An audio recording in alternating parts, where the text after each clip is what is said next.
Welcome to Mr. Randy's Wine and Spirits. I am Mr. Randy, and today we're doing part 3 of a 3-part series that I do for a review of a bottle, whiskey, libation, whatever.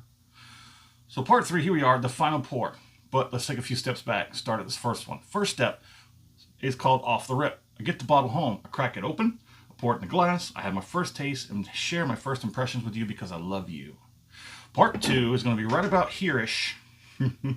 Depends on how far into it we've gotten, and then I'm going to let it sit and rest for about a week, maybe 2, to see if what's inside the bottle changes any. For better, for worse, it is what it is. I go on the internet, I find as much, very little information as I possibly can about what we're drinking, come back to you, present it to you in hopefully 10-ish minutes or less, and then, yeah, we'll figure it out from there. Part 3, where we are today, is called the final pour, thusly named. We're going to go ahead and check it out and see if this final pour matches up. How does it compare to the first pour and everything in between? So this is the, don't forget, the 1835, the Lone Star Gin, out of here, Texas, Pilot Point, Texas. There, we'll go ahead and give you another look here. See, pause it if you'd wish. We're going to go ahead and knock this one out because this is actually pretty nice. They did something rather special when they do these Texas gins. You're getting good viscosity. It'll take a moment for that to run, but I'm going to let it, we're just going to get under the nose. Yes, it is a very nice, unique characteristic you got on the nose when you get to these Texas gin. Sometimes they rest them in barrels, sometimes oak barrels, sometimes used barrels, but all kinds of things you can do with a good gin. Nose is pretty good. Let's go ahead and get it on the palate.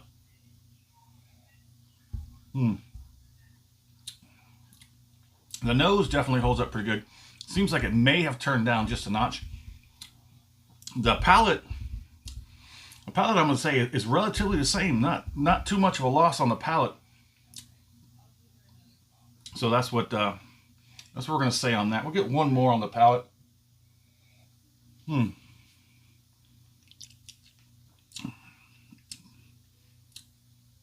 sorry. There you go.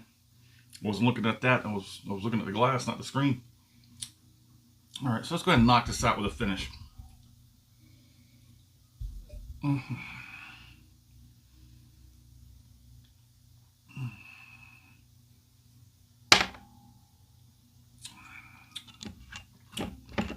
Got a little sloppy on the finish.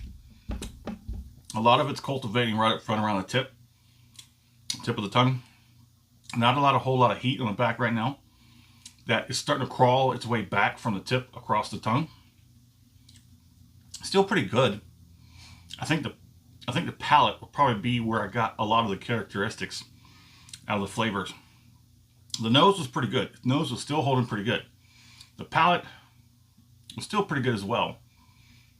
The finish, it has length to it. Not much intensity, except for that very initial part. Got about 3 seconds where it all just kind of like sits on the top of the tongue and then crawls its way back and then it dissipates. Now there's a weird sweetness. There's a very unique thing I did point out in the full review, how when they do this, they make this one. I think that's what I'm getting now, is that little extra special something. I can't remember quite what it was.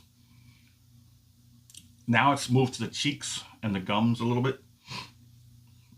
Okay. I got to give the finish a little more credit. It took a little bit of time to get around, just like here in Texas. It takes a little bit of time to get around. It'd probably take you all day. It'll take you longer than all day to drive across Texas.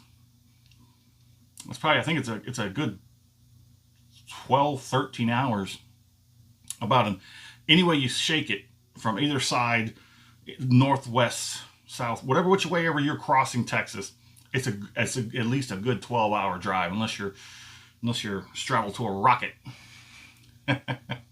Well, it's all but gone now. There's a little bit of a weird kind of sweet but sour aftertaste that's sort of resting on the tongue. I didn't get that before. I know I didn't get that before. It's kind of unique. Kind of like maybe like peanut, like a dry, dusty peanut. That may be from the barrel. When they let it rest in the barrel. Well, there it is. Pretty good. The Lone Star Gin. Tell us what you think in the comments. Have you tried it? Let us know. And as always, thanks for stopping by here at Mr. Randy's Wine and Spirits. I'm going to say it's a good one.